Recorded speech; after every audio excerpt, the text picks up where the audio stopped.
Hello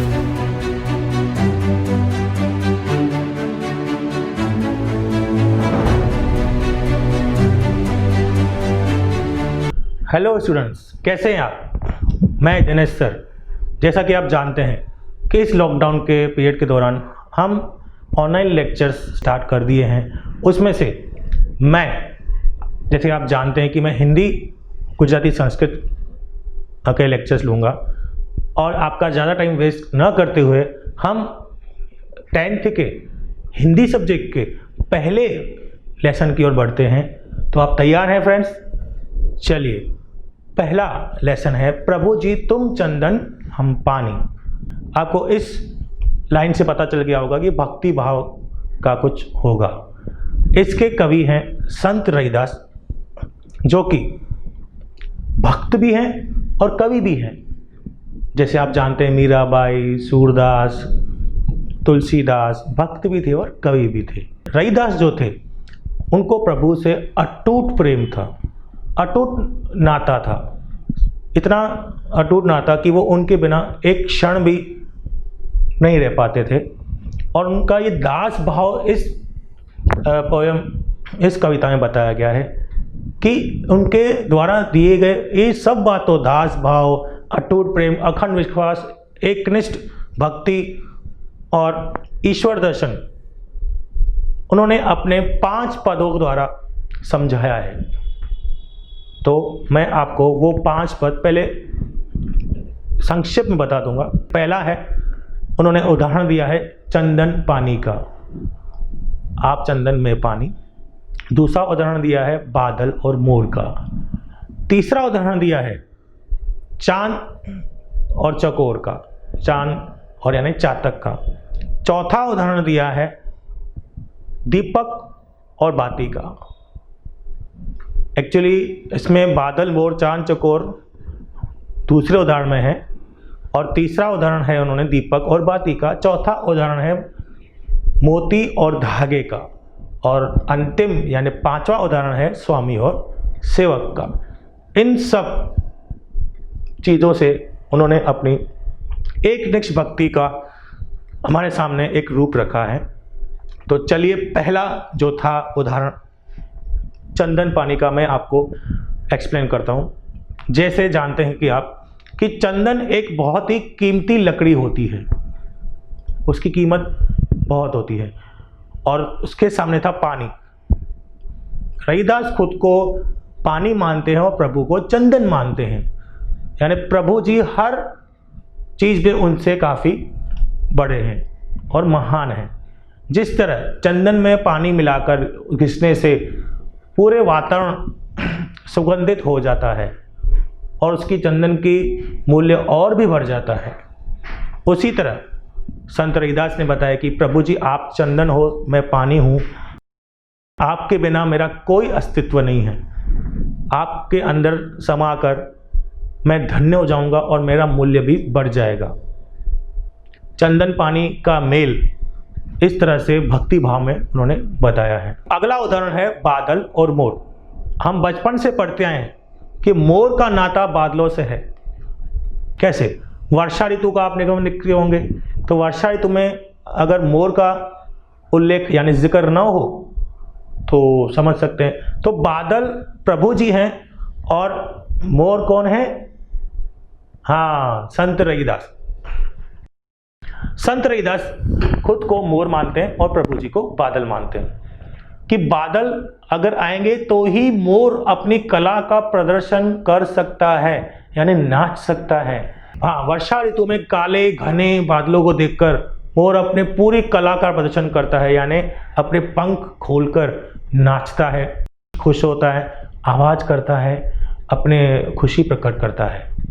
उसी तरह संत रविदास प्रभु का स्मरण करके काफ़ी आनंदित हो उठते हैं।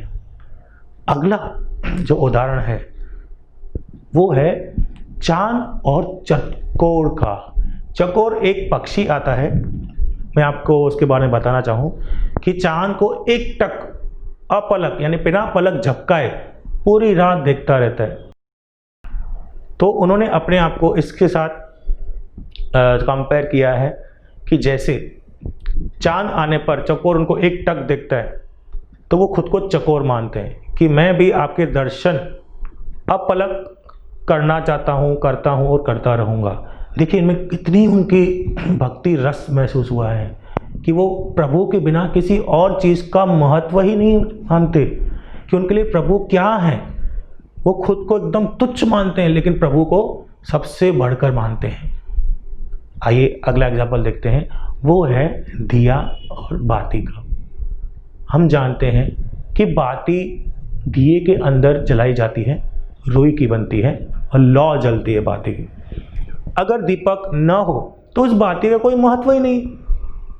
अगर बाती हम ऐसे जलाते हैं बिना दीपक के तो वो थोड़ी देर जलकर नष्ट हो जाएगी या ख़त्म हो जाएगी, लेकिन अगर उसको दीपक मिल जाए, दीपक के अंदर तेल मिल जाए तो वो लंबे समय तक जलकर अंधकार को मार सकती है और प्रकाश फैला सकती है। उसी तरह संत रविदास कहते हैं कि प्रभु जी आप दीपक हो तो मैं बाती हूँ, आपके बिना मेरा कोई अस्तित्व ही नहीं है। देखिए किस तरह से एक एक पंक्ति में उन्होंने ईश्वर की महानता बताई है, ईश्वर की महिमा बताई है। तो सोचिए इन्होंने कितना ईश्वर की भक्ति की होगी। अभी अगला उदाहरण है मोती और धागे का। आप जानते हैं कि मोती, जो इंग्लिश में इसको बोलते हैं पर्ल, जो अक्सर एक रत्न माना जाता है या एक गहने में काम आता है, वो कहते हैं कि प्रभु जी आप मोती हो तो मैं धागा हूँ। धागा आप जानते हो कि थ्रेड को बोलते हैं, कि जिससे मोतियों की माला बनती है और सारे मोती एक धागे में पिरोए जाते हैं तो माला बनती है। अगर मोतियों की माला बनाई जाए तो धागे की कीमत मोतियों के साथ आ जाती है। इस एग्जाम्पल में कितनी गहराई है कि जो इंसान मोतियों की माला खरीदेगा या मोती बनाएगा तो वो उसको धागा को भी अपने ऊपर धारण करना पड़ेगा, यानी वो प्रभु के साथ वो भी रविदास भी उनकी भी महत्व हो जाएगा। अगर वो मोती बनते हैं तो वो धागा बनते हैं, जिस धागे में मोती पिरोए जाते हैं तो मोतियों की माला बनती है, यानी मुक्ता हार बनता है। ठीक है फ्रेंड्स, अगला और अंतिम जो उदाहरण है वो है स्वामी और सेवक। सबसे बढ़कर, ये तो थी संसार की कुछ चीज़ें, अभी वो खुद को प्रभु का सेवक मानते हैं। जिस तरह आप जानते हैं एक सेवक सदा अपने स्वामी के सेवा में ही लीन रहता है, तो वो अपने आप को प्रभु का सेवक मानते हैं और प्रभु को स्वामी मानते हैं। देखिए कितनी गहन गूढ़ भक्ति है। हम सिर्फ शब्दों में वो बोल सकते हैं, लेकिन रविदास ने तो वो महसूस किया होगा अपने अंदर। तो इन सब उदाहरणों से उनकी अटूट प्रेम, एकनिष्ठ भक्ति, संबंध और उनका जो दास भाव है, यानी दास भाव यानी अपने आप को वो प्रभु का दास मानते हैं। देखिए कितनी श्रद्धा है उनके अंदर। सो स्टूडेंट्स, मैं आशा करता हूँ कि आपको ये लेक्चर समझ में आया होगा। अगर आपको इस पोयम के यानी इस कविता के किसी भी शब्द में, किसी भी पंक्ति लाइन में या किसी भी प्रश्न या उत्तर में कोई भी समस्या हो, यानी आप प्रश्न उत्तर पहले पढ़ लीजिएगा, उसके बाद अगर कोई भी आपको समस्या हो तो आप मुझे बेझिझक व्हाट्सएप पे आप पूछ सकते हैं, कांटेक्ट कर सकते हैं। उम्मीद करता हूं कि ये वीडियो आपको पसंद आया होगा और जल्द ही एक नए टॉपिक के साथ मैं आपको अगले वीडियो में मिलूंगा। तब तक अपना ध्यान दें, सुरक्षित रहें। जय हिंद।